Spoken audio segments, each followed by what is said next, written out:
जैसो चंदा युग में सूरज चढ़े हजार, इति चानन हुंदियां गुर बिन घोर अंधार।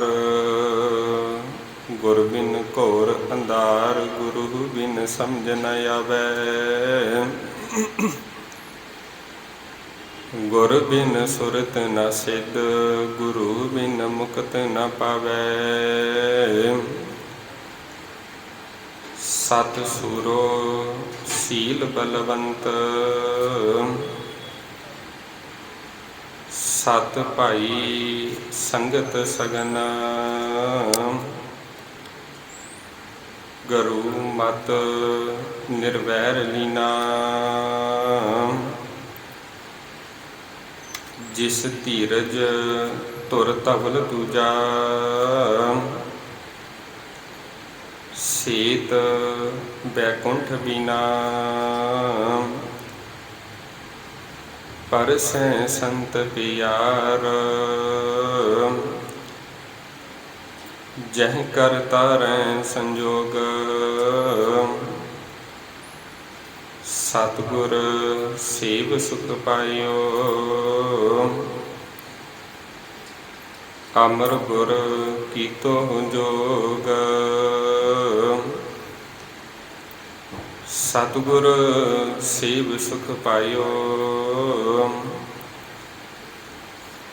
अमर गुर कीतो जोग, परम सत्कारयोग चवर छतर तख्त दे मालिक, गुरता गद्दी ते विराजमान शब्द गुरु ब्रह्म सतगुरु सारी कायनात नूं सांझा उपदेश देने वाले राहिबर धनता दे जोग धन धन श्री गुरु ग्रंथ साहिब जी महाराज सतगुरां दी पावन पवित्र हजूरी दे अंदर जुड़ बैठी गुरु प्यारी गुरु सवारी सत संगत जी बड़े ही वड्डियां भागां वाले हां जो साहिब सतगुरु धन धन श्री गुरु अमरदास पातशाह जी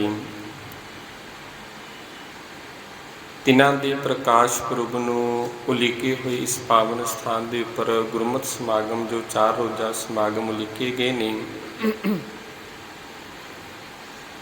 तिन्हां दे विचों सतगुरां दी ओट रहमत बख्शिश दे सदका अज तीसरे दिन का जो दीवान है सतगुरां दी हजूरी दे अंदर सजाया जा रहा है। बड़े ही प्यार दे नाल आप सब मिल के हर जस बाणी के कीर्तना नूं सरवण कर रहे सो आओ कुछ समय के लिए गुरमत विचारां दे नाल जुड़ना करिए। विचारां की आरंभता तो पहला मन दीआं बिरतियां नूं करो एकागर। सतगुरां दे चरनां विच लवाओ हाजरी। बड़े ही अदब सत्कार दे नाल नवाओ जी सीस। दोनों ही हाथ जोड़कर बुलाओ जी फतेह। आखो जी वाहिगुरु जी का खालसा वाहिगुरु जी की फतेह। प्यार वालियो आपां सब जुड़ मिल के सतगुरां दी हजूरी दे विच बैठे हैं। जुड़ना साडे लिए एक अहम मायने रखता है। ਜਦੋਂ तक असी जुड़े हुए हैं उन्ने समय तक साडे अंदर असी पूरे हाँ। कल भी जो बेनती की सी पूरे ते अधूरे दी मनुख जैहो जी संगत करेगा पूरी दी संगत करेगा पूरा बन जाएगा। अधूरे दे विच रहण दे करके उहदा चलिया होया कदम कदम वो किसी भी लिखे नहीं हुंदा किसी भी काम नहीं हुंदा। ਜੁੜਨਾ ਵੀ ਆਪਣੇ ਆਪ ਦੇ ਵਿੱਚ ਮਾਇਨੇ ਰੱਖਦਾ ਹੈ। ਜਦੋਂ ਤੱਕ ਫੁੱਲ ਜੁੜਿਆ ਹੋਇਆ ਹੈ ਰੁੱਖ ਦੇ ਨਾਲ, ਓਨੇ ਸਮੇਂ ਤੱਕ ਤਿੰਨ ਚੀਜ਼ਾਂ ਉਹਦੀ ਜ਼ਿੰਦਗੀ ਦੇ ਵਿੱਚ ਰਹਿੰਦੀਆਂ ਹੀ ਰਹਿੰਦੀਆਂ ਨੇ। ਸਭ ਤੋਂ ਪਹਿਲਾਂ ਉਹਦਾ ਰੂਪ, ਦੂਸਰੀ ਉਹਦੀ ਸੁਗੰਧੀ ਮਹਿਕ, ਤੇ ਤੀਸਰਾ ਉਹਦਾ ਅਮੋਲਕ ਕੀਮਤ। ਤੇ ਜਿਸ ਦਿਨ ਉਸ ਨੂੰ ਟਾਹਣੀ ਦੇ ਨਾਲ ਤੋੜ ਦੇਵੋਗੇ, ਇਹ ਤਿੰਨੇ ਦੀਆਂ ਤਿੰਨੇ ਚੀਜ਼ਾਂ ਜਿਹੜੀਆਂ ਖਤਮ ਹੋ ਜਾਣਗੀਆਂ। ਹੌਲੀ ਹੌਲੀ ਉਹਦਾ ਰੂਪ ਹੈ, ਰੂਪ ਵੀ ਜਾਂਦਾ ਜਾਵੇਗਾ। ਉਹਦੇ ਅੰਦਰੋਂ ਸੁਗੰਧੀ ਹੈ, ਸੁਗੰਧੀ ਵੀ ਚਲੀ ਜਾਵੇਗੀ। ਤੇ ਜਿਹੜੇ ਫੁੱਲ ਦੀ ਕੀਮਤ ਰੁੱਖ ਦੇ ਨਾਲ ਲੱਗੀ ਹੋਈ ਦੀ ਸੀ, ਤੇ ਬਾਅਦ ਦੇ ਵਿੱਚ ਉਹੀ ਜਿਹੜਾ ਫੁੱਲ ਹੈ ਉਹ ਅਸੀਂ ਸੜਕਾਂ ਦੇ ਉੱਤੇ ਆਮ ਵੇਖਦੇ ਹਾਂ, ਪੈਰਾਂ ਦੇ ਵਿੱਚ ਰੁਲਦਾ ਹੁੰਦਾ ਹੈ। ਇਸੇ ਪ੍ਰਕਾਰ ਜਿੰਨੇ ਸਮੇਂ ਤੱਕ ਅਸੀਂ ਗੁਰੂ ਦੇ ਨਾਲ ਜੁੜੇ ਹੋਏ ਹਾਂ, ਸਾਡੀਆਂ ਤਿੰਨ ਚੀਜ਼ਾਂ ਸਾਡੀ ਜ਼ਿੰਦਗੀ ਦੇ ਵਿੱਚ ਨੇ। ਸਭ ਤੋਂ ਪਹਿਲਾ ਰੂਪ, ਦੂਜੀ ਸਾਡੇ ਅੰਦਰ ਮਹਿਕ, ਤੇ ਤੀਜਾ ਸਾਡੇ ਅੰਦਰ ਜਿਹੜਾ ਉਹ ਕੀਮਤੀਪਨ। ਚਾਣਕਿਆ ਇੱਕ ਗੱਲ ਆਖਦਾ, ਜਿੱਥੇ ਅਸੀਂ ਜੁੜਦੇ ਹਾਂ ਉਹਦੇ ਨਾਲ ਬੈਠਣਾ ਵੀ ਬੜਾ ਜ਼ਰੂਰੀ ਹੈ। ਉਹ ਕਹਿੰਦਾ ਵੀ ਸਬਜ਼ੀ ਦੀ ਦੁਕਾਨ ਦੇ ਉੱਤੇ ਤੱਕੜੀ ਪਈ ਹੁੰਦੀ ਹੈ। ਉਸ ਤੱਕੜੀ ਦੇ ਉੱਤੇ ਜੇਕਰ ਸਬਜ਼ੀ ਵਾਲਾ ਸਬਜ਼ੀ ਨੂੰ ਤੋਲ ਰਿਹਾ, ਜੇਕਰ ਕੋਈ ਮੱਖੀ ਆ ਕੇ ਉਹਦੇ ਉੱਤੇ ਬਹਿ ਜਾਵੇ, ਉਹਦੇ ਲਈ ਕੋਈ ਜ਼ਿਆਦਾ ਉਹ ਮਹੱਤਤਾ ਨਹੀਂ ਰੱਖਦੀ, ਕੋਈ ਮਾਇਨੇ ਨਹੀਂ ਰੱਖਦੀ ਹੈ ਜ਼ਿਆਦਾ। ਪਰ ਜੇਕਰ ਉਹੀ ਮੱਖੀ ਜਾ ਕੇ ਕਿਸੇ ਸੁਨਿਆਰੀ ਦੀ ਦੁਕਾਨ ਦੇ ਉੱਤੇ ਜਿਹੜਾ ਸੋਨੇ ਦਾ ਤੋਲ ਕਰ ਰਿਹਾ ਹੈ, ਜਦੋਂ ਉਹ ਸੋਨੇ ਦਾ ਤੋਲ ਕਰ ਰਿਹਾ ਉਹਦੇ ਉੱਤੇ ਜਾ ਕੇ ਬਹਿ ਜਾਵੇ, ਤੇ ਉਹੀ ਮੱਖੀ ਮਾਇਨੇ ਰੱਖਦੀ ਹੈ। ਭਾਵ ਬੈਠਣ ਦੇ ਵਿੱਚ ਵੀ ਫਰਕ ਹੈ। ਸਬਜ਼ੀ ਵਾਲੀ ਦੁਕਾਨ 'ਤੇ ਵੀ ਮੱਖੀ ਬੈਠੀ ਹੈ ਪਰ ਕੋਈ ਮਾਇਨੇ ਨਹੀਂ ਹੈ। ਸੁਨਿਆਰੀ ਦੀ ਦੁਕਾਨ ਦੇ ਉੱਤੇ ਬੈਠੀ ਤੇ ਉਹੀ ਜਿਹੜੀ ਮੱਖੀ ਹੈ ਮਾਇਨੇ ਰੱਖ ਰਹੀ ਹੈ। ਇਸੇ ਪ੍ਰਕਾਰ ਪਿਆਰ ਵਾਲਿਓ, ਜੇਕਰ ਗੁਰੂ ਦੀ ਸੰਗਤ ਦੇ ਵਿੱਚ ਜੁੜ ਕੇ ਬੈਠੇ ਹਾਂ ਤੇ ਇਹ ਸਾਡੇ ਲਈ ਮਾਇਨੇ ਰੱਖਦਾ, ਇਹ ਕੀਮਤੀ ਹੈ, ਜਿਸ ਦਾ ਹਰ ਰੋਜ਼ ਅਸੀਂ ਸ਼ਬਦ ਵੀ ਪੜ੍ਹਦੇ ਹਾਂ ਵੀ ਉਹ ਸੰਗਤ ਜਿਹੜੀ ਬਾਦਸ਼ਾਹਾਂ ਦੇ ਬਾਦਸ਼ਾਹ ਦੀ ਹੈ। ਸੱਜਣ ਸੱਚਾ ਪਾਤਸ਼ਾਹ ਸਿਰ ਸ਼ਾਹਾਂ ਦੇ ਸ਼ਾਹ, ਜਿਸ ਪਾਸ ਬੈਠੇ ਆ ਸੋਹੀ ਹੈ ਸਭਨਾ ਦਾ ਵੇਸਾ। ਵੀ ਜਿਸ ਦੀ ਸੰਗਤ ਦੇ ਵਿੱਚ ਬੈਠਿਆਂ ਹੋਇਆਂ ਸਾਡਾ ਇੱਕ ਵੀ ਪਲ, ਇੱਕ ਵੀ ਜਿਹੜਾ ਸਵਾਸ ਹੈ ਉਹ ਕੀਮਤੀ ਹੁੰਦਾ ਹੈ, ਉਹ ਸਫਲਾ ਹੋ ਜਾਂਦਾ ਹੈ।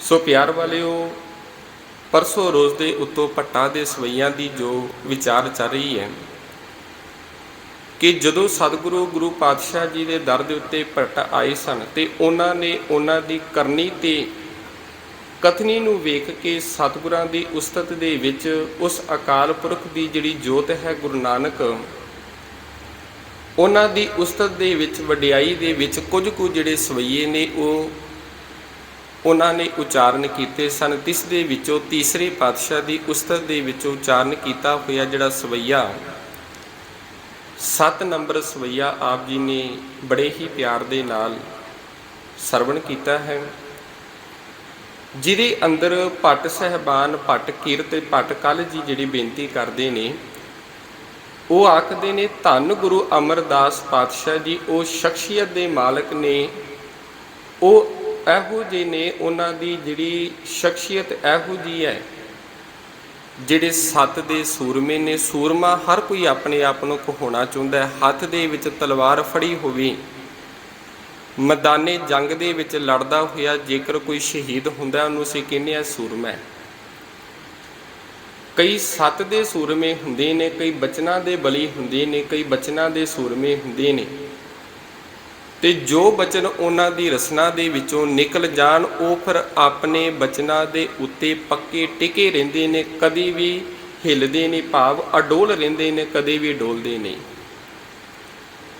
ਭੱਟ ਕੱਲ ਜੀ ਕਿਰਪਾ ਕਰਦੇ ਨੇ, ਆਖਣ ਲੱਗੇ ਧੰਨ ਗੁਰੂ ਅਮਰਦਾਸ ਪਾਤਸ਼ਾਹ ਜੀ ਉਹ ਗੁਰੂ ਨੇ ਜਿਹੜੇ 7 ਦੇ ਸੂਰਮੇ ਨੇ, ਆਪਣੇ ਬਚਨਾਂ ਦੇ ਉੱਤੇ ਅਟਲ ਰਹਿਣ ਵਾਲੇ ਨੇ। ਜੇਕਰ ਉਹਨਾਂ ਦੀ ਰਸਨਾ ਦੇ ਵਿੱਚੋਂ ਕੋਈ ਬਚਨ ਨਿਕਲਿਆ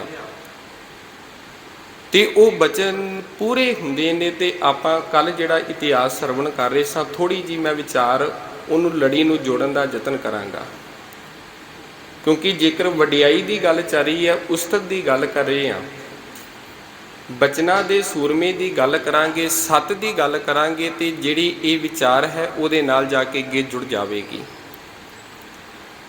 ਜਦੋਂ ਧੰਨ ਗੁਰੂ ਅਮਰਦਾਸ ਪਾਤਸ਼ਾਹ ਜੀ ਗੁਰੂ ਅੰਗਦ ਪਾਤਸ਼ਾਹ ਜੀ ਦੇ ਦਰ ਦੇ ਉੱਪਰ ਆਉਂਦੇ ਨੇ, ਤੇ ਇਹਨਾਂ ਨੇ ਫਿਰ ਸਤਿਗੁਰਾਂ ਦੇ ਕੋਲੋਂ ਹੱਥ ਜੋੜ ਕੇ ਬੇਨਤੀ ਕਰਕੇ ਦੋ ਜਿਹੜੀਆਂ ਸੇਵਾ ਲਈਆਂ ਸਨ। ਸਭ ਤੋਂ ਪਹਿਲੀ ਸੇਵਾ ਹਰ ਰੋਜ਼ ਦੇ ਇਸ਼ਨਾਨ ਕਰਾਉਣ ਦੀ, ਤੇ ਦੂਜੀ ਜਿਹੜੀ ਸੇਵਾ ਸੀ ਉਹ ਸਤਿਗੁਰਾਂ ਦੇ ਬਸਤਰਾਂ ਦੀ ਲਈ ਸੀ, ਕਿਉਂਕਿ ਸੇਵਾ ਸਿੱਖ ਧਰਮ ਦੇ ਵਿੱਚ ਬੜੀ ਮਹੱਤਤਾ ਰੱਖਦੀ ਹੈ। ਜੇਕਰ ਕੋਈ ਮਨੁੱਖ ਸੱਚੇ ਮਨ ਦੇ ਨਾਲ ਗੁਰੂ ਦੀ ਸੇਵਾ ਕਰਦਾ ਜਾਂ ਗੁਰੂ ਦੇ ਦਰ ਦੇ ਉੱਤੇ ਸੇਵਾ ਕਰਦਾ, ਤੇ ਜਿਨ੍ਹਾਂ ਦਾ ਅੱਜ ਪ੍ਰਕਾਸ਼ ਪੁਰਬ ਮਨਾ ਰਹੇ ਹਾਂ, ਉਹਨਾਂ ਦੀ ਬਾਣੀ ਦੇ ਵਿੱਚੋਂ ਇੱਕ ਬਚਨ ਪੜ੍ਹਦੇ ਹਾਂ ਵੀ ਉਹਦੀ ਕੀਤੀ ਹੋਈ ਸੇਵਾ ਸਫਲ ਹੁੰਦੀ ਹੈ ਜੇਕਰ ਗੁਰੂ ਦਾ ਚਿੱਤ ਮੰਨ ਜਾਵੇ। ਸਤ ਸੇਵਾ ਕੀਤੀ ਸਫਲ ਹੈ ਜੇ ਸਤਿਗੁਰ ਕਾ ਮਨ ਮੰਨੇ, ਜਾਂ ਸਤਿਗੁਰ ਕਾ ਮਨ ਮੰਨਿਆ ਤਾਂ ਪਾਪ ਸੰਮਲ ਭੰਨੇ। ਸੇਵਾ ਦੇ ਵਿੱਚ ਇੰਨੀ ਕੁ ਤਾਕਤ ਹੈ, ਸੇਵਾ ਦੇ ਵਿੱਚ ਇੰਨੀ ਕੁ ਬਖਸ਼ਿਸ਼ ਹੈ। ਜੇਕਰ ਕੋਈ ਸੱਚੇ ਮਨ ਦੇ ਨਾਲ ਸੇਵਾ ਕਰਦਾ, ਉਹਦੇ ਕੀਤੇ ਹੋਏ ਜਿਹੜੇ ਪਾਪ ਨੇ, ਪਾਪਾਂ ਦੀ ਮੈਲ ਮਨ ਦੇ ਉੱਤੋਂ ਉਤਰ ਜਾਂਦੀ ਹੈ, ਮਨ ਸਾਫ਼ ਹੋ ਜਾਂਦਾ ਹੈ।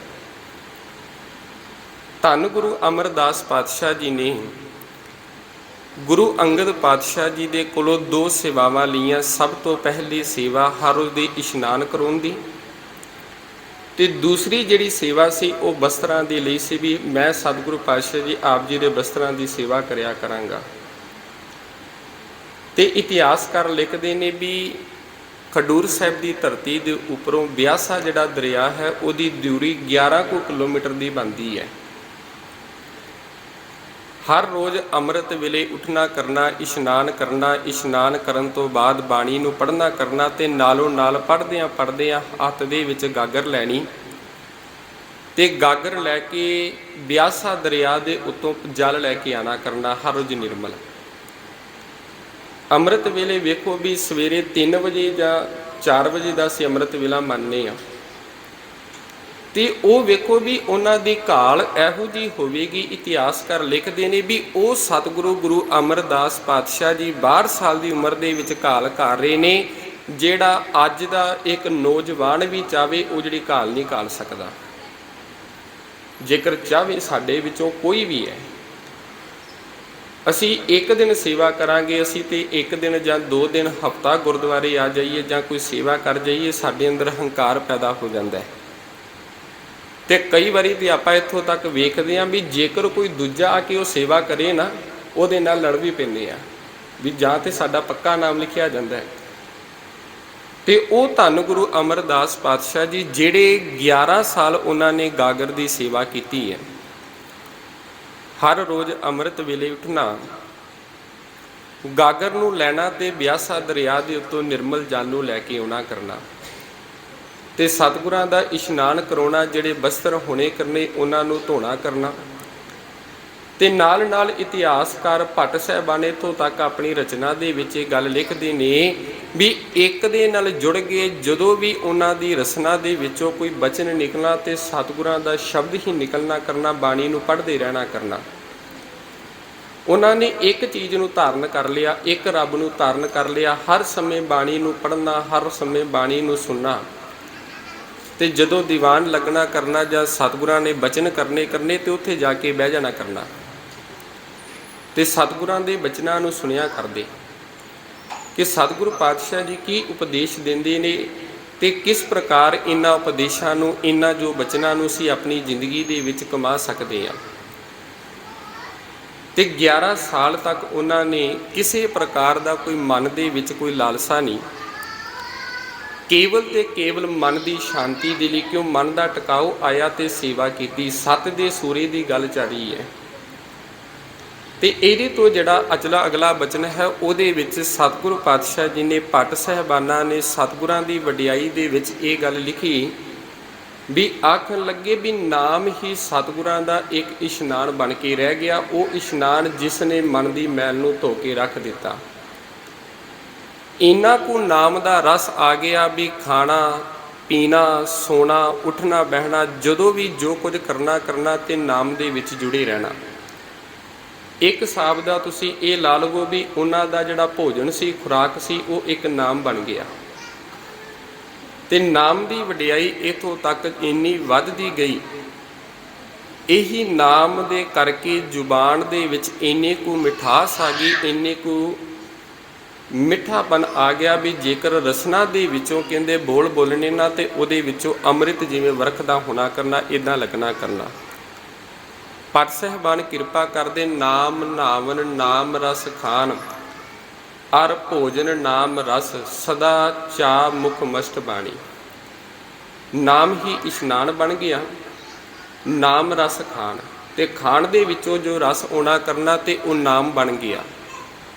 ਅਰ ਭੋਜਨ ਨਾਮ ਰਸ, ਤੇ ਭੋਜਨ ਜਿਹੜੀ ਖੁਰਾਕ ਸੀ ਉਹ ਨਾਮ ਬਣ ਗਈ। ਸਦਾ ਚਾ ਮੁਖ ਮਸਟ ਬਾਣੀ। ਚਾਹ ਅਸੀਂ ਕਹਿੰਦੇ ਆ ਉਤਸ਼ਾਹ ਨੂੰ, ਅੰਦਰ ਇੱਕ ਚਾਹ ਪੈਦਾ ਹੋਣਾ। ਕਹਿੰਦੇ ਸਤਿਗੁਰਾਂ ਦੇ ਅੰਦਰ ਜਿਹੜਾ ਨਾਮ ਦਾ ਚਾਹ ਇੰਨਾ ਕੁ ਪੈਦਾ ਹੋ ਗਿਆ, ਮੁਖ ਮਸਟ ਬਾਣੀ। ਇਸ ਰਸਨਾ ਦੇ ਵਿੱਚੋਂ ਜਦੋਂ ਕੋਈ ਬੋਲ ਨਿਕਲੇ ਕਰਨੇ, ਚੰਗੇ ਹੀ ਬੋਲ ਨਿਕਲਣੇ, ਭਲੇ ਬੋਲ ਨਿਕਲਣੇ। ਅੱਜ 11 ਸਾਲ ਦੀ ਘਾਲਣਾ ਘਾਲਣ ਤੋਂ ਬਾਅਦ ਉਹ ਸਮਾਂ ਆਇਆ ਜਿਸ ਦਿਨ ਉਹਨਾਂ ਦੀ ਕੀਤੀ ਹੋਈ ਜਿਹੜੀ ਸੇਵਾ ਪ੍ਰਵਾਨ ਹੋਣੀ ਸੀ। ਅੱਜ ਅੰਮ੍ਰਿਤ ਵੇਲੇ ਉੱਠੇ ਨੇ, ਇਸ਼ਨਾਨ ਕੀਤਾ ਤੇ ਬਾਹਰ ਦਾ ਵੇਖਿਆ ਵੀ ਮੌਸਮ ਥੋੜ੍ਹਾ ਜਿਹਾ ਖਰਾਬ ਹੈ, ਹਨੇਰੀ ਚੱਲ ਰਹੀ ਹੈ, ਤੂਫਾਨ ਪੂਰਾ ਚੱਲ ਰਿਹਾ। 11 ਕਿਲੋਮੀਟਰ ਦਾ ਸਫ਼ਰ ਤੈਅ ਕਰਨਾ ਹੈ ਤੇ 11 ਕਿਲੋਮੀਟਰ ਵਾਪਸ ਆਉਣਾ। 22 ਕਿਲੋਮੀਟਰ ਜਿਹੜਾ ਸਫ਼ਰ ਹੈ ਬਣਦਾ, ਇਤਿਹਾਸਕਾਰਾਂ ਲਿਖਿਆ। ਕਹਿੰਦੇ ਜਦੋਂ ਗਏ ਨੇ ਤੇ ਤੂਫਾਨ ਚੱਲਦਾ ਪਿਆ, ਹਨੇਰੀ ਚੱਲਦੀ ਪਈ ਹੈ, ਗਾਗਰ ਨੂੰ ਫੜਿਆ ਹੋਇਆ ਹੈ। ਗਾਗਰ ਨੂੰ ਜਦੋਂ ਪਾਣੀ ਦੇ ਨਾਲ, ਜਲ ਦੇ ਨਾਲ ਭਰਿਆ ਨਾ, ਸਤਿਗੁਰਾਂ ਦੇ ਚਰਨਾਂ ਦੇ ਵਿੱਚ ਅਰਦਾਸ ਕੀਤੀ, ਸਤਿਗੁਰੂ ਅੱਜ ਆਪ ਕਿਰਪਾ ਕਰ ਦੇਵੀਂ। ਇੱਕ ਪਾਸੇ ਤੇ ਮੈਂ ਬਜ਼ੁਰਗ ਹਾਂ ਤੇ ਦੂਜੇ ਪਾਸੇ ਜਿਹੜਾ ਸਰੀਰ ਹੈ, ਸਰੀਰ ਵੀ ਜ਼ਿਆਦਾ ਕੰਮ ਨਹੀਂ ਕਰ ਰਿਹਾ, ਹੱਥ ਵੀ ਕੰਬ ਰਹੇ ਨੇ, ਪੈਰ ਵੀ ਕੰਬ ਰਹੇ ਨੇ, ਤੇ ਜਿਸ ਰਸਨਾ ਦੇ ਵਿੱਚੋਂ ਬੋਲਦੇ ਸਨ ਕਹਿੰਦੇ ਉਹ ਰਸਨਾ ਵੀ ਕੰਬਦੀ ਸੀ। ਕਹਿੰਦੇ ਸਤਿਗੁਰੂ ਪਾਤਸ਼ਾਹ ਜੀ ਆਪ ਅੱਜ ਅੰਗ ਸੰਗ ਸਹਾਈ ਹੋਣਾ, ਅੱਜ ਆਪਣੀ ਕਿਰਪਾ ਆਪ ਲੈ ਲੈਣੀ। ਅੱਜ ਉਹ ਦਿਨ ਹੈ ਜਿਸ ਦਿਨ ਗੁਰੂ ਨੇ ਬਖਸ਼ਿਸ਼ ਕਰਨੀ ਹੈ, ਜਿਸ ਦਿਨ ਉਹਨਾਂ ਦੇ ਨਿਕਲੇ ਹੋਏ ਰਸਨਾ ਦੇ ਵਿੱਚੋਂ ਬੋਲਣੇ ਉਹ ਪੂਰੇ ਹੋਣੇ ਨੇ। ਕਹਿੰਦੇ ਪੂਰੀ ਹਨੇਰੀ ਚੱਲ ਰਹੀ ਆ, ਰਸਤੇ ਦੇ ਵਿੱਚ ਆ ਰਹੇ ਨੇ। ਆਉਂਦਿਆਂ ਆਉਂਦਿਆਂ ਰਸਤੇ ਦੇ ਵਿੱਚ ਇੱਕ ਜੁਲਾਹੇ ਦਾ ਘਰ ਸੀ ਤੇ ਉਹਨਾਂ ਦੀ ਖੱਡ ਸੀ, ਤੇ ਖੱਡ ਦੇ ਵਿੱਚ ਵੀ ਆਪਾਂ ਵੇਖਦੇ ਆ ਵੀ ਕੱਪੜਾ ਜਿਹੜਾ ਜੁਲਾਹਾ ਕੱਪੜਾ ਬੁਣਿਆ ਕਰਦਾ ਸੀ। ਇੱਕ ਪਾਸੇ ਤੇ ਰਾਤ ਦਾ ਹਨੇਰਾ ਹੈ ਤੇ ਦੂਜੇ ਪਾਸੇ ਹੱਥ ਦੇ ਵਿੱਚ ਗਾਗਰ ਵੀ ਫੜੀ ਹੋਈ ਹੈ। ਕਹਿੰਦੇ ਠੁੱਡਾ ਲੱਗਾ ਤੇ ਠੁੱਡੇ ਲੱਗਣ ਦੇ ਨਾਲ ਉਸ ਖੱਡ ਦੇ ਵਿੱਚ ਡਿੱਗ ਪਏ। ਜਦੋਂ ਖੱਡ ਦੇ ਵਿੱਚ ਡਿੱਗੇ ਨਾ, ਥੋੜਾ ਜਿਹਾ ਖੜਾਕ ਹੋਇਆ ਤੇ ਅੰਦਰੋਂ ਜੁਲਾਹੀ ਨੂੰ ਜੁਲਾਹਾ ਪੁੱਛਣ ਲੱਗਾ ਵੀ ਕਰਮਾਂ ਵਾਲੀਏ ਵੀ ਬਾਹਰ ਕੌਣ ਹੈ? ਵੀ ਇੱਦਾਂ ਲੱਗਦਾ ਵੀ ਬਾਹਰ ਜਿਵੇਂ ਕੋਈ ਹੋਵੇ, ਕੋਈ ਖੱਡ ਦੇ ਵਿੱਚ ਡਿੱਗ ਪਿਆ, ਜਾ ਕੇ ਵੇਖਣਾ ਚਾਹੀਦਾ। ਤੇ ਅੱਗੋਂ ਜੁਲਾਹੀ ਨੇ ਜਵਾਬ ਦਿੱਤਾ। ਜੁਲਾਹੀ ਕਹਿਣ ਲੱਗੀ ਵੀ ਹੋਰ ਕੌਣ ਹੋ ਸਕਦਾ? ਉਹੀ ਨਥਾਵਾ ਹੋਵੇਗਾ ਜਿਹਨੂੰ ਘਰ ਦੇ ਵਿੱਚੋਂ ਪੁੱਤਰਾਂ ਨੇ ਬਾਹਰ ਕੱਢ ਦਿੱਤਾ। ਇੱਕ ਗੱਲ ਬੜੀ ਸੋਚਣ ਵਾਲੀ ਹੈ ਪਿਆਰ ਵਾਲਿਓ, ਜਿਹੜੀ ਸਾਡੇ ਜੀਵਨ ਦਾ ਇੱਕ ਆਧਾਰ ਹੈ, ਜਿਸ ਮਾਤਾ ਪਿਤਾ ਨੇ ਸਾਨੂੰ ਬਚਪਨ ਤੋਂ ਲੈ ਕੇ ਪਾਲਿਆ, ਤੇ ਜਦੋਂ ਉਹਦੀ ਬਾਂਹ ਫੜਨ ਦਾ ਸਮਾਂ ਆਉਂਦਾ ਵੀ ਉਦੋਂ ਅਸੀਂ ਉਹਨਾਂ ਨੂੰ ਘਰਾਂ ਦੇ ਵਿੱਚੋਂ ਕੱਢ ਦਿੰਦੇ ਹਾਂ। ਇੱਕ ਬਚਨ ਮੈਂ ਲੈ ਲਵਾਂ ਆਪ ਜੀ ਦੇ ਨਾਲ। ਪੰਜਵੇਂ ਪਾਤਸ਼ਾਹ ਜੀ ਦਾ ਬਚਨ ਹੈ, ਸੁਖਮਨੀ ਸਾਹਿਬ ਦੀ ਬਾਣੀ ਆਪਾਂ ਹਰ ਰੋਜ਼ ਪੜ੍ਹਦੇ ਹਾਂ। ਉਹਦੇ ਵਿੱਚੋਂ ਚੌਥੀ ਪੌੜੀ ਨੂੰ ਪੜ੍ਹ ਕੇ ਵੇਖ ਲਵੋ। ਉਹਦਾ ਸਭ ਤੋਂ ਜਿਹੜਾ ਪਹਿਲਾ ਪਦਾ ਹੈ ਉਹਨੂੰ ਪੜ੍ਹੋ। ਰਮਈਆ ਕੇ ਗੁਣ ਚੇਤ ਪ੍ਰਾਨੀ, ਕਵਨ ਮੂਲ ਤੇ ਕਵਨ ਦਿਸ਼ਟਾਨੀ, ਜਿਨ ਤੂੰ ਸਾਜ ਸਵਾਰ ਸ਼ਿੰਗਾਰਿਆ, ਗਰਭ ਅਗਨ ਮੈਂ ਜਿਨੈ ਉਬਾਰਿਆ, ਬਾਰ ਬਵਸਥਾ ਤੁਝੈ ਪਿਆਰੈ, ਦੂਧ ਪਰ ਜੋਬਨ ਭੋਜਨ ਸੁਖ ਸੂਦ, ਬਿਰਧ ਪਿਆ ਉਪਰ ਸਕਸੈਨ। ਜਦੋਂ ਤੇ ਬੱਚਾ ਛੋਟਾ ਹੁੰਦਾ ਤੇ ਮਾਤਾ ਪਿਤਾ ਆਪਣੀ ਉਂਗਲ ਉਹਨਾਂ ਨੂੰ ਫੜਾਉਂਦੇ ਨੇ ਤੇ ਹੌਲੀ ਹੌਲੀ ਕਦਮ ਨੂੰ ਜਿਹੜਾ ਪੁੱਟਣਾ ਸ਼ੁਰੂ ਕਰ ਦਿੰਦਾ। ਵੇਖੋ ਵੀ ਗੁਰੂ ਦੀ ਵਡਿਆਈ, ਮਾਲਕ ਦੀ, ਪਰਮਾਤਮਾ ਦੀ ਵਡਿਆਈ ਵੇਖੋ ਵੀ ਬਚਪਨ ਤੋਂ ਲੈ ਕੇ ਅੰਤ ਸਮੇਂ ਤੱਕ ਕਿਵੇਂ ਸਹਾਈ ਹੁੰਦਾ ਹੈ। ਜਦੋਂ ਛੋਟਾ ਸੀ ਮਾਤਾ ਪਿਤਾ ਨੇ ਸਹਾਰਾ ਦਿੱਤਾ, ਜਵਾਨੀ ਦੇ ਵਿੱਚ ਆਇਆ ਆਪਣੇ ਆਪ ਨੂੰ ਸੰਭਾਲਣ ਯੋਗ ਹੋ ਗਿਆ। ਬੁਢੇਪੇ ਦੇ ਵਿੱਚ ਆਇਆ, ਬੁਢੇਪਾ ਆਇਆ। ਬੁਢੇਪੇ ਦੇ ਵਿੱਚ ਸਤਿਗੁਰਾਂ ਨੇ ਬਖਸ਼ਿਸ਼ ਕਰਕੇ ਉਹਨਾਂ ਨੂੰ ਧੀਆ ਪੁੱਤਰ ਦੇ ਦਿੱਤੇ, ਵੀ ਉਹ ਪੁੱਤਰ ਜਿਨ੍ਹਾਂ ਦੀ ਉਂਗਲੀ ਫੜ ਕੇ ਪੁੱਤਰਾਂ ਨੂੰ ਵੱਡਾ ਕੀਤਾ ਸੀ। ਇੱਕ ਦਿਨ ਉਹ ਬੱਚਿਆਂ ਦੇ ਮਾਤਾ ਪਿਤਾ ਸਹਾਰਾ ਸਨ, ਤੇ ਅੱਜ ਜਦੋਂ ਆਪ ਬਜ਼ੁਰਗ ਹੋਇਆ ਤੇ ਉਹਦੇ ਜਿਹੜੇ ਬੱਚੇ ਨੇ, ਬੱਚੇ ਸਹਾਇਕ ਬਣ ਗਏ, ਬੱਚਿਆਂ ਨੇ ਸਹਾਰਾ ਬਣਨਾ ਸੀ। ਤੇ ਇਹ ਜੁਲਾਹੀ ਆਖਣ ਲੱਗੀ ਵੀ ਹੋਰ ਕੌਣ ਹੋ ਸਕਦਾ? ਉਹੀ ਹੈ ਜਿਸ ਨੂੰ ਬੱਚਿਆਂ ਨੇ ਘਰ ਦੇ ਵਿੱਚੋਂ ਬਾਹਰ ਕੱਢ ਦਿੱਤਾ ਤੇ ਕੁੜਮਾਂ ਦੇ ਘਰ ਦੇ ਵਿੱਚ ਆ ਕੇ ਰਹਿ ਰਿਹਾ ਤੇ ਥਾਂ ਥਾਂ ਦੇ ਉੱਤੇ ਭਟਕ ਰਿਹਾ। ਨਾ ਤੇ ਉਹ ਆਪ ਸੌਂਦਾ ਤੇ ਨਾ ਦੂਜਿਆਂ ਨੂੰ ਸੌਣ ਦਿੰਦਾ। ਸਾਰੀ ਰਾਤ ਘੁੰਮਦਾ ਰਹਿੰਦਾ, ਸਾਰੀ ਰਾਤ ਸਫ਼ਰ ਕਰਦਾ ਰਹਿੰਦਾ। ਤੇ ਅੱਜ ਜਦੋਂ ਸਮਾਂ ਆਇਆ ਤੇ ਅੰਦਰੋਂ ਜਦੋਂ ਇਸ ਗੱਲ ਨੂੰ ਸੁਣਿਆ ਤੇ ਬਾਬਾ ਅਮਰਦਾਸ ਜੀ ਨੇ ਮੁਸਕਰਾ ਕੇ ਇੱਕ ਬਚਨ ਆ ਕੇ ਆਖਣ ਲੱਗੇ, ਮਸਤਾਨੀਏ, ਇਹ ਨਾ ਤੂੰ ਗੱਲ ਕਹਿ ਵੀ ਮੈਂ ਨਿਥਾਵਾਂ ਵਾਂ, ਮੈਂ ਤੇ ਗੁਰੂ ਵਾਲਾ ਵਾਂ, ਮੇਰਾ ਘਰ ਗੁਰੂ ਹੈ। ਗੁਰੂ ਅੱਜ ਮੈਨੂੰ ਅਸਲੀ ਘਰ ਮਿਲ ਗਿਆ, ਉਹ ਟਿਕਾਣਾ ਜਿਹੜਾ ਸਦਾ ਰਹਿਣ ਵਾਲਾ ਹੈ। ਘਰ ਅਸੀਂ ਉਸ ਨੂੰ ਕਹਿੰਦੇ ਹਾਂ ਜਿਸ ਘਰ ਦੇ ਵਿੱਚ ਅਸੀਂ ਸਦਾ ਸਥਿਰ ਰਹਿਣਾ ਹੈ। ਤੇ ਦੁਨੀਆ ਦੇ ਘਰ ਇਹੋ ਜਿਹੇ ਨੇ ਜਿਸ ਘਰ ਦੇ ਵਿੱਚੋਂ ਪਤਾ ਨਹੀਂ ਕਿੰਨੇ ਕੁ ਉਹਦੇ ਮਾਲਕ ਸਨ ਤੇ ਕਿੰਨੇ ਕੁ ਹੈ ਨੇ ਤੇ ਕਿੰਨਿਆਂ ਕੁ ਨੇ ਬਣਨਾ ਹੈ। ਅਸੀਂ ਪੱਕਾ ਦਾਅਵਾ ਨਹੀਂ ਕਰ ਸਕਦੇ ਵੀ ਹਾਂ ਇਸ ਘਰ ਦੇ ਅਸੀਂ ਮਾਲਕ ਹਾਂ ਤੇ ਅਸੀਂ ਰਵਾਂਗੇ।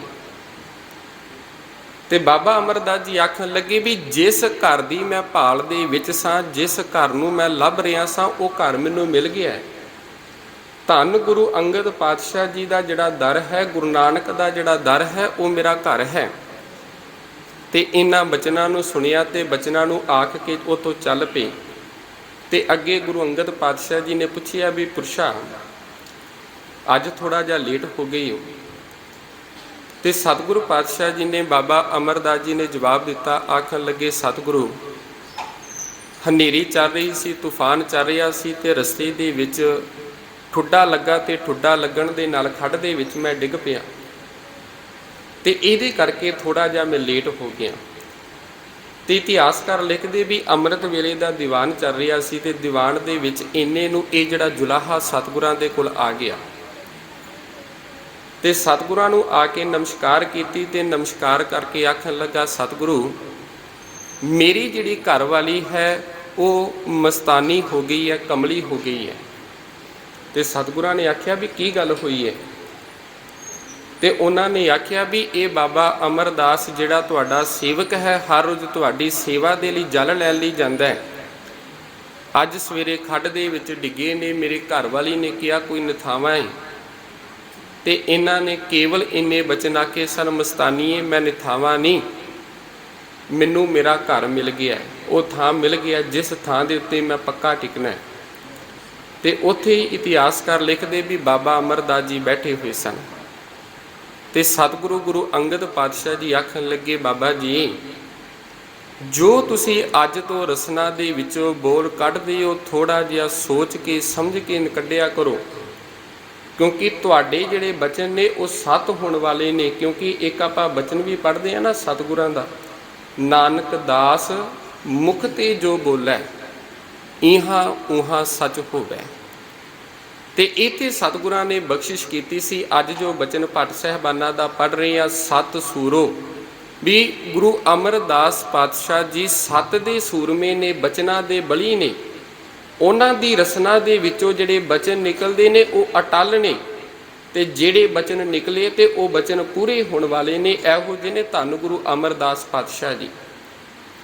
ਤੇ ਇੱਥੇ ਗੁਰੂ ਅੰਗਦ ਪਾਤਸ਼ਾਹ ਜੀ ਨੇ ਇਹਨਾਂ ਦੇ ਉੱਤੇ ਕੁਝ ਕੁ ਬਖਸ਼ਿਸ਼ਾਂ ਕੀਤੀਆਂ ਨੇ, ਜਿਨ੍ਹਾਂ ਨੂੰ ਅਸੀਂ ਪੜ੍ਹਦੇ ਹਾਂ। ਨਿਮਾਣਿਆਂ ਦੇ ਮਾਣ, ਨਿਤਾਣਿਆਂ ਦੇ ਤਾਨ, ਨੇ ਓਟਿਆਂ ਦੀ ਓਟ, ਨੇ ਆਸਰਿਆਂ ਦੇ ਆਸਰੇ, ਨਿਪੱਤਿਆਂ ਦੇ ਪੱਤ, ਨਿਗਤਿਆਂ ਦੀ ਗਤ, ਨਿਘਰਿਆਂ ਦੇ ਘਰ, ਨਿਧਰਿਆਂ ਦੇ ਧਰ। ਹੇ ਗੁਰੂ ਅਮਰਦਾਸ ਪਾਤਸ਼ਾਹ ਜੀ, ਤੁਸੀਂ ਨਿਮਾਣਿਆਂ ਦੇ ਮਾਣ ਹੋ, ਨਿਤਾਣਿਆਂ ਦੇ ਤਾਨ ਹੋ ਤੇ ਨਿਉਟਿਆਂ ਦੀ ਓਟ ਹੋ। ਜਿਨ੍ਹਾਂ ਦੀ ਕੋਈ ਓਟ ਨਹੀਂ ਉਹਨਾਂ ਨੂੰ ਓਟ ਦੇਣ ਵਾਲੇ ਹੋ, ਜਿਨ੍ਹਾਂ ਦਾ ਕੋਈ ਆਸਰਾ ਨਹੀਂ ਉਹਨਾਂ ਨੂੰ ਸਹਾਰਾ ਦੇਣ ਵਾਲੇ ਹੋ, ਜਿਨ੍ਹਾਂ ਦੀ ਕੋਈ ਪੱਤ ਨਹੀਂ ਉਹਨਾਂ ਨੂੰ ਤੁਸੀਂ ਪੱਤ ਬਖਸ਼ਣ ਵਾਲੇ ਹੋ। ਇਹੋ ਜਿਹੇ ਨੇ ਧੰਨ ਗੁਰੂ ਅਮਰਦਾਸ ਪਾਤਸ਼ਾਹ ਜੀ। ਇਹ ਬਖਸ਼ਿਸ਼ਾਂ ਹੋਈਆਂ ਤੇ ਬਖਸ਼ਿਸ਼ਾਂ ਤੋਂ ਬਾਅਦ ਸਤਿਗੁਰੂ ਪਾਤਸ਼ਾਹ ਜੀ ਨੂੰ ਗੁਰੂ ਅਮਰਦਾਸ ਪਾਤਸ਼ਾਹ ਜੀ ਨੇ, ਗੁਰੂ ਅੰਗਦ ਪਾਤਸ਼ਾਹ ਜੀ ਨੇ ਗੁਰੂ ਨਾਨਕ ਦੀ ਜਿਹੜੀ ਤੀਜੀ ਜੋਤ ਹੈ ਗੁਰੂ ਅਮਰਦਾਸ ਪਾਤਸ਼ਾਹ ਜੀ ਬਣਾ ਦਿੱਤਾ ਤੇ ਗੁਰਿਆਈ ਦੇ ਉੱਤੇ ਬੈਠ ਗਏ। ਤੇ ਇੱਕ ਜ਼ਖਮੀ ਜੀ ਗੱਲ ਬੜੀ ਪਿਆਰੀ ਕਿਹਾ ਕਰਦੇ ਸਨ। ਉਹ ਕਹਿੰਦੇ ਸਨ ਵੀ 3 ਬਖਸ਼ਿਸ਼ਾਂ ਵੇਖੋ ਗੁਰੂ ਦੇ ਉੱਤੇ ਹੋਈਆਂ ਨੇ। ਗਾਗਰ ਤੋਂ ਉਜਾਗਰ ਹੋ ਗਏ, ਜੋ ਗਾਗਰ ਸੀ ਗਾਗਰ ਨੇ ਉਜਾਗਰ ਕਰ ਦਿੱਤਾ, ਟਹਿਲ ਨੇ ਮਹਿਲ ਤੱਕ ਪਹੁੰਚਾ ਦਿੱਤਾ, ਉਹਨਾਂ ਦੀ ਕੀਤੀ ਹੋਈ ਸੇਵਾ ਨੇ ਮਹਿਲ ਤੱਕ ਪਹੁੰਚਾ ਦਿੱਤਾ ਹੈ। ਤੇ ਤੀਜੀ ਗੱਲ ਇਹ ਸੀ ਵੀ ਖੱਡ ਦੇ ਵਿੱਚ ਡਿੱਗੇ ਤੇ ਉਹ ਖੱਡ ਦੇ ਵਿੱਚ ਡਿੱਗਣ ਦੇ ਕਰਕੇ ਇੰਨੀ ਕੁ ਨਿਮਰਤਾ ਆ ਗਈ ਤੇ ਅੱਜ ਉਹਨਾਂ ਨੂੰ ਗੁਰਿਆਈ ਦਾ ਮਾਲਕ ਬਣਾ ਦਿੱਤਾ ਹੈ। ਤੇ ਭੱਟ ਕਲ ਜੀ ਕਿਰਪਾ ਕਰਦੇ ਹੋਏ ਆਖਦੇ ਨੇ ਵੀ ਧੰਨ ਗੁਰੂ ਅਮਰਦਾਸ ਪਾਤਸ਼ਾਹ ਜੀਓ, ਤੁਸੀਂ 7 ਸੂਰੋਂ 7 ਦੇ ਸੂਰਮੇ ਹੋ। ਤੇ ਇਹ ਸਤਿਗੁਰੂ ਪਾਤਸ਼ਾਹ ਜੀ ਸ਼ੀਲ ਬਲਵੰਤ, ਤੇ ਦੂਜੀ ਗੱਲ ਇਹ ਸ਼ੀਤਲਤਾ ਦੇ ਤੁਸੀਂ ਬਲਵੰਤ ਹੋ। ਤੁਹਾਡੇ ਅੰਦਰ ਨਿਮਰਤਾ ਇੰਨੀ ਕੁ ਹੈ, ਜੇਕਰ ਕੋਈ ਤੁਹਾਡੇ ਦਰ ਦੇ ਉੱਤੇ ਆਉਂਦਾ, ਤੁਹਾਨੂੰ ਕੋਈ ਮਾੜਾ ਬੋਲ ਵੀ ਬੋਲ ਰਿਹਾ ਹੈ, ਤੇ ਇਤਿਹਾਸ ਨੂੰ ਆਪਾਂ ਜਾਣਦੇ ਹਾਂ, ਦਾਤੂ ਜੀ ਨੇ ਆ ਕੇ ਲੱਤ ਮਾਰੀ ਸੀ ਤੇ ਸਤਿਗੁਰਾਂ ਨੇ ਉਹਨਾਂ ਦੇ ਚਰਨ ਕੁੱਟੇ ਤੇ ਆਖੇ ਸਨ ਮੈਂ ਬਜ਼ੁਰਗ ਹਾਂ, ਤੇ ਬਜ਼ੁਰਗ ਹੋਣ ਦੇ ਕਰਕੇ ਹੱਡੀਆਂ ਵੀ ਸੇਵਾ ਕਰਨ ਦੇ ਕਰਕੇ ਹੱਡੀਆਂ ਵੀ ਕਰੜੀਆਂ ਨੇ। ਤੁਹਾਡੇ ਜਿਹੜੇ ਸਰੀਰ ਹੈ ਉਹ ਕੋਮਲ ਹੈ, ਜੇਕਰ ਲੱਤ ਮਾਰਨ ਦੇ ਨਾਲ ਕੋਈ ਸੱਟ ਵੱਜੀ ਹੈ ਤੁਹਾਡੇ ਮੈਂ ਚਰਨਾਂ ਨੂੰ ਕੁੱਟ ਦੇਣਾ। ਇੱਥੋਂ ਤੱਕ ਇੰਨੀ ਨਿਮਰਤਾ ਸੀ। ਤੇ ਗੁਰੂ ਪਾਤਸ਼ਾਹ ਜੀ ਦੀ ਵਡਿਆਈ ਨੂੰ ਕਰਦੇ ਹੋਏ ਭੱਟ ਕਲ ਜੀ ਆਖਦੇ ਵੀ ਹੇ ਸਤਿਗੁਰੂ ਪਾਤਸ਼ਾਹ ਜੀ, ਤੁਸੀਂ ਧੀਰਜ ਦੇ ਜਿਹੜੇ ਬਲਵੰਤ ਹੋ। ਤੇ ਤੀਜੀ ਗੱਲ ਇਹ 7 ਭਾਏ, 7 ਨੂੰ ਪਿਆਰ ਕਰਨ ਵਾਲੇ ਹੋ, ਪਰਮਾਤਮਾ ਨੂੰ ਪਿਆਰ ਕਰਨ ਵਾਲੇ ਹੋ। ਸਗਣ ਘਨ, ਤੇ ਜਿਹੜੀ ਤੁਹਾਡੀ ਸੰਗਤ ਹੈ ਸੰਗਤ ਸਗਣ, ਤੁਸੀਂ ਬਹੁਤੀ ਸੰਗਤ ਦੇ ਮਾਲਕ ਹੋ। ਤੁਹਾਡੇ ਦਰ ਦੇ ਉੱਤੇ ਅਨੇਕਾਂ ਝੁਕਦੇ ਨੇ, ਅਨੇਕਾਂ ਨੇ ਝੁਕਣਾ ਤੇ ਅਨੇਕਾਂ ਹੀ ਝੁਕ ਰਹੇ ਨੇ। ਤੇ ਚੌਥੀ ਪਾਤਸ਼ਾਹ ਜੀ ਨੇ ਕਿਰਪਾ ਕੀਤੀ, ਭੱਟ ਸਾਹਿਬਾਨ ਜੀ ਆਖਦੇ ਵੀ ਹੇ ਗੁਰੂ ਅਮਰਦਾਸ ਪਾਤਸ਼ਾਹ ਜੀਓ, ਤੁਸੀਂ ਗੁਰੂ ਮਤ ਨਿਰਵੈਰ ਲੀਨਾ, ਤੁਸੀਂ ਉੱਚੀ ਮਤ ਦੇ ਮਾਲਕ ਹੋ। ਤੇ ਉਹ ਨਿਰਵੈਰ ਮਾਲਕ ਪਰਮਾਤਮਾ ਜਿਹਦਾ ਕਿਸੇ ਦੇ ਨਾਲ ਵੈਰ ਨਹੀਂ, ਤੁਸੀਂ ਉਹਦੇ ਵਿੱਚ ਸਮਾਏ ਹੋਏ ਹੋ। ਜਿਸ ਧੀਰਜ ਧੁਰ ਤਵਲ ਤੁਜਾ, ਧੀਰਜ ਦਾ ਅਰਥ ਹੁੰਦਾ ਸਹਿਨਸ਼ੀਲਤਾ, ਧੀਰਜ ਹੋਣਾ। ਧੁਰ ਤੁਜਾ, ਧੁਰ ਤਵਲ ਤੁਜਾ, ਧਵਲ ਦਾ ਅਰਥ ਸੀ ਧੋਲਾ, ਇਹਦਾ ਪੜ੍ਹਦੇ ਆ ਸਫੇਦ, ਤੁਜਾ ਝੰਡਾ।